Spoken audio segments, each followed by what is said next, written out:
Chosen one, this moment is not accidental. You did not stumble into these words, and this is not something you can afford to treat casually. This is not background noise. This is not content to consume and forget. This is a divine interruption. Heaven has marked this exact moment as urgent, and God insists that you hear this now, not later, not when it feels more convenient, not after you finish scrolling or settle your thoughts. If you are hearing this, it is because timing has converged and delay is no longer safe. There are seasons when God allows quiet. There are moments when He waits patiently, giving space for discernment, growth, and voluntary obedience. But there are also moments when silence becomes dangerous. This is one of those moments. Something has been postponed long enough. Something has been ignored, excused, or rationalized for too long. And now God is no longer whispering. He is speaking with authority. Not with anger, not with condemnation, but with firmness that comes from love and responsibility. He is saying, "Listen to me. This cannot wait." You have felt this before, the nudge, the inner warning, the sense that something needed to change, shift, or be addressed. You noticed it, but you kept moving. You told yourself you would deal with it later. You convinced yourself the timing wasn't right, that you needed more clarity, more strength, more peace before acting. But later quietly became delay, and delay slowly became distance. What once felt urgent began to feel optional. And that is why heaven is intervening now. This word carries pressure because it is time-sensitive. What God is addressing in your life right now directly affects your protection, your direction, and the season that is coming next. God does not insist without reason. When He insists, it is because something ahead depends on what you choose to do now. Obedience delayed can cost alignment. Ignoring divine instruction does not cancel God's love, but it can complicate your journey. This is not condemnation. Condemnation pushes you away. This is intervention. Intervention pulls you back before harm occurs. God is stepping in because He sees what you do not see. He sees the outcome of continued delay. He sees the subtle drift that has already begun. He sees the open doors that require readiness and the dangers that require correction. And He is speaking now to prevent loss, not to shame you for weakness. God is trying to realign what has shifted off center. He is trying to protect what has become exposed. He is trying to rescue what is still redeemable. He is doing this because His love for you is too strong to remain quiet. Silence in this moment would not be kindness. It would be neglect. And God is not negligent with those He has chosen. You may feel unsettled as you hear this. That discomfort is not fear. It is recognition. Something within you knows this is not random. Your spirit is responding before your mind fully understands. That response is not emotional manipulation. It is alignment being awakened. Truth always resonates when it touches something God has already planted inside you. This is why this moment feels heavier than usual. This is why it feels like more than encouragement.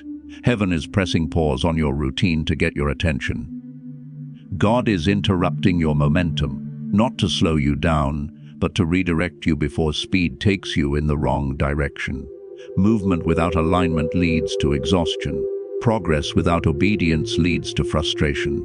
You may be tempted to minimize this moment, to tell yourself this is just another message, just another reminder. But deep down, you know this feels different. There is an urgency attached to it that cannot be ignored without consequence. Not punishment, but missed protection, missed timing. God is not asking for perfection. He is asking for attention. He is not demanding flawless execution. He is calling for immediate awareness.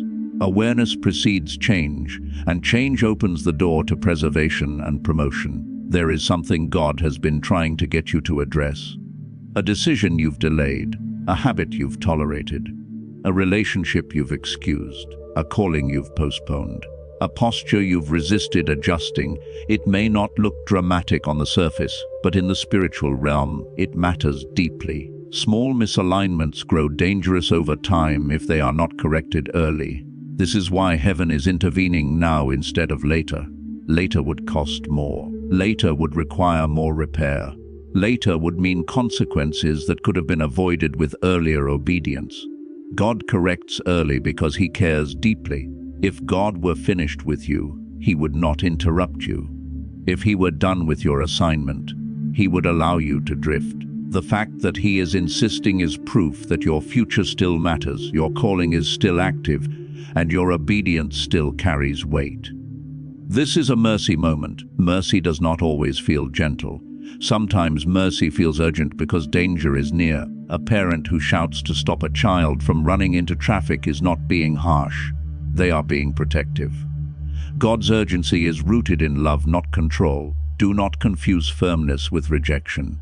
This is not God pulling away from you. This is God pulling you closer before something pulls you off course. He is saying, pay attention. Slow your heart. Refocus your spirit. This moment matters. What you do with this interruption will shape what happens next. You can dismiss it, or you can respond. You can delay again, or you can realign now. Heaven has already done its part by speaking. The response belongs to you. If your spirit feels alert right now, if something inside you feels stirred, uneasy, or deeply aware, that is not accidental. That is confirmation. This is your moment to listen. Not defensively, not fearfully, but honestly. God is not here to accuse you. He is here to guide you. Do not scroll past this internally.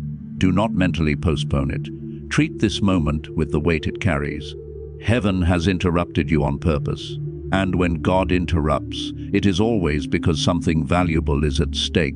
You may not feel chosen, and that feeling alone can be exhausting. You may feel overlooked, stretched thin, misunderstood, or quietly worn down by responsibilities that few people notice. Weariness has a way of convincing the heart that it has been forgotten. But feeling unseen does not mean you are unselected. Heaven does not measure worth by visibility, and God does not choose based on public recognition. What he selects, he often hides before he reveals. The fact that something inside you is responding to these words is not coincidence. Resonance is recognition. It happens when truth touches purpose already planted within you. What you feel stirring is deeper than emotion. It is alignment, awakening. It is your spirit remembering something your circumstances tried to make you forget. Jesus said, "You did not choose me, but I chose you and appointed you." Selection begins in heaven long before clarity arrives on earth. Chosen people often live in tension. They sense there is more to their lives, more to their calling, more to their existence, yet they cannot always explain it clearly. That tension is not confusion. It is the pull of purpose forming strength within them. They begin to feel out of place even in familiar environments. Spaces that once felt comfortable start to feel restrictive. Comfort zones shrink, not because something is wrong, but because growth demands movement. Their questions change. Surface answers no longer satisfy. Shallow explanations feel empty. They find themselves searching for meaning rather than convenience. They are not trying to be difficult or restless. Their spirit is simply refusing to settle for less than what it was created for. This internal hunger can feel isolating because not everyone understands it. But isolation often accompanies preparation. Chosen people also endure heavier pressure. This pressure is not a sign of punishment. It is evidence of potential. Resistance increases where purpose is significant. The enemy does not waste energy on what holds no threat. Opposition often recognizes calling before people do. The weight you have been carrying is not random. It is proportionate to what you are being prepared to hold. Many chosen individuals walk through seasons that make little sense to others. Their paths look delayed, fragmented, or unnecessarily difficult. Explanations fall short. Timelines stretch longer than expected. Clarity comes in pieces rather than full pictures. This can be deeply frustrating, especially when others seem to move forward effortlessly. But comparison is never the measure of calling. Heaven works on assignment, not competition. Delay is one of the most misunderstood tools in God's process. Delay is not denial. It is often protection, alignment, or preparation. God sees what premature exposure would cost you. He sees what unseasoned strength would collapse under. So he allows waiting, not to punish you, but to preserve you. Ecclesiastes reminds us that he makes everything beautiful in its time. Beauty cannot be rushed. and purpose cannot be forced. Joseph's life is a powerful example of this truth. Betrayal, slavery, and prison were not signs that God forgot him. They were stages of refinement. Years passed with no visible progress, yet heaven was preparing alignment behind the scenes. When the appointed time arrived, everything changed in a single day. Delay did not cancel destiny, it preserved it. What felt wasted was actually strategic. The intensity you have experienced is not coincidence. Pressure reveals value. Nothing valuable escapes testing because testing exposes strength, character, and endurance. Gold is proven by fire. Diamonds are formed under pressure. Refinement removes impurities, not worth. What was stripped away from you was never meant to define you. What remains is what matters. You were being shaped. Every uncomfortable moment was molding capacity. Capacity is not built in ease. It is developed under resistance. You were being prepared to carry weight, responsibility, and influence without being crushed by them. Calling demands endurance, and endurance is only produced through challenge. Hope during these seasons becomes costly. This is not shallow optimism. It is not denial of pain or pretending things are fine. Real hope faces reality honestly while refusing to let reality have the final word. Pain is acknowledged, felt, and processed, but it is not given authority over your future. You are allowed to hurt without surrendering. Real hope anchors itself in who God is, not in what circumstances look like. God's character does not change with seasons.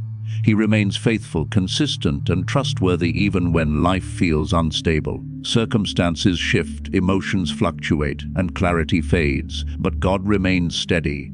That is why hope rooted in Him does not collapse under pressure. You are learning to hope without proof. This kind of hope lives where evidence is absent. It trusts without guarantees. It believes without visible confirmation. This is not weakness. It is maturity.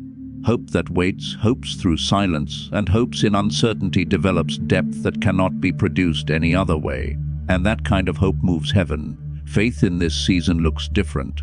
It does not always feel bold or loud. Sometimes faith simply chooses to remain when leaving would feel easier. It stays grounded when emotions want to run. Logic demands timelines and explanations. Faith moves forward without them. Trust rises even when feelings collapse. You may feel like life has moved ahead without you, like others are celebrating milestones while you remain in waiting. Watching progress from the sidelines can quietly convince the heart that something was missed or lost. Silence can feel personal, but silence is often preparation rather than rejection. God works quietly before He works suddenly. What feels like stagnation is often coordination. God is aligning people, timing, and circumstances with precision that cannot be rushed. Alignment happens long before results become visible. Just because you cannot see movement does not mean nothing is happening. Heaven is active even when life feels still. Do not interpret invisibility as insignificance. Seeds grow underground before they break the surface. Roots form before fruit appears. What God is doing in you now is deeper than what He will do through you later. Inner formation always precedes outward manifestation. You have not missed your moment. You are not behind. You are not overlooked. God does not mismanage destiny. What He has spoken over your life remains intact. Delay has not weakened it. Pressure has not destroyed it. If anything, this season has strengthened what will eventually be revealed. Chosen seasons are rarely comfortable, but they are always purposeful. And when the time comes, what God has been forming in the hidden will stand with strength in the open. One of the greatest threats to destiny is not opposition, because opposition is obvious and often strengthens resolve. The real danger is distraction. Distraction does not arrive as an enemy. It comes quietly wrapped in business, urgency, noise, and constant motion. It fills the mind while slowly dulling the spirit. Before you realize it, your schedule is full, your thoughts are crowded, but your inner life feels quiet and unfocused. You are doing many things, yet missing the one thing that matters most: attentiveness to God. God has always spoken, but He does not compete with chaos. He does not shout over noise or force His voice through clutter. His voice invites closeness. It requires stillness. Scripture reminds us that Elijah did not hear God in the wind, the earthquake, or the fire, but in a still, small voice. God was present in all those moments, but his direction came through quiet clarity. This reveals something vital. God is guiding you, but often gently. He is speaking, but in ways that require intention to hear. Stillness is not inactivity. It is focus. It is the deliberate decision to quiet internal noise long enough to recognize divine direction. Noise is not only external sound. It is fear, anxiety, overthinking, comparison, and constant self-analysis. It is the mental pressure that drowns discernment. God is calling you to silence what is unnecessary so you can hear what is essential. This is a moment of realignment. Alignment restores sensitivity. When your heart is aligned, your hearing becomes sharp again. Direction becomes clear. Confusion begins to lift. Instruction always precedes elevation. God speaks before he moves. He reveals before he releases. And the question is not whether God is still speaking. The question is whether you are willing to listen without resistance, excuses, or delay. This moment requires a shift in posture, not just circumstance. God is not first asking you to change everything around you. He is asking you to change how you are positioned within. What you believe right now will determine how you interpret everything that follows. The enemy works hardest in seasons of invisibility, whispering that nothing is happening, that prayers are ineffective, that obedience is unnoticed. But heaven sees what you cannot yet see. Alignment often happens quietly. God arranges timing, people, and outcomes behind the scenes long before anything becomes visible. What feels like stillness is often coordination. What feels like waiting is often preparation reaching completion. Just because nothing appears to be moving does not mean nothing is happening. Heaven is never idle. Scripture says not to grow weary in doing good, because in due season there will be a harvest if you do not lose heart. Weariness is acknowledged, not condemned. God understands fatigue. He understands discouragement. But he also reminds you that endurance matters. Giving up too early is often the only thing that can delay what God has already planned. You may feel like you are running out of strength, like you are close to empty. But exhaustion often comes just before breakthrough. When self-reliance weakens, trust deepens. When your strength fades, dependence on God becomes pure. Breakthrough often arrives when there is no energy left to manipulate outcomes, only faith left to trust God. You did not miss your breakthrough. You are not late. You are not behind schedule. God does not mismanage destiny. What he has prepared for you is ahead of you, not behind you. Ahead of your confusion, ahead of your fatigue, ahead of the moment where you thought you had nothing left to give. This is why response matters now. God is inviting you to renew your faith, not emotionally but intentionally, to rekindle your fire not through hype but through obedience, to realign your focus not by escaping responsibility but by placing God back at the center. Obedience does not require full understanding, it requires trust. Faith moves without complete clarity, believing that clarity follows movement. You are not being asked to take every step at once. You are being asked to take the next faithful step. Abraham moved without knowing the destination. Moses spoke despite fear. Esther acted despite risk. None of them had full certainty. They had obedience. And heaven responded. There is a call to rise within you. Not when everything feels perfect, not when confidence is complete.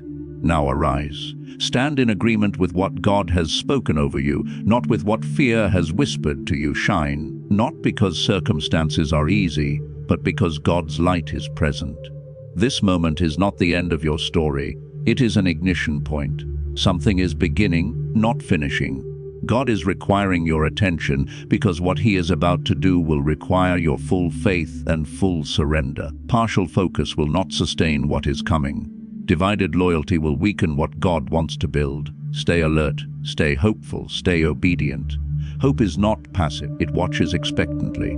Obedience is not dramatic, it is daily faithfulness. God honors consistency more than intensity. Quiet obedience builds foundations that public success rests upon. You are not ordinary, you are not forgotten, you are not finished. You are being prepared, you are being strengthened, You are being positioned. Heaven is already moving, even if you cannot yet see the evidence.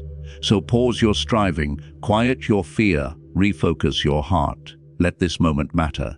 God has your attention because your future matters. And when God insists, it is always because what comes next is sacred. Lift your heart in faith. Open your spirit in trust. Respond not tomorrow, not later, but now. Heaven has already spoken.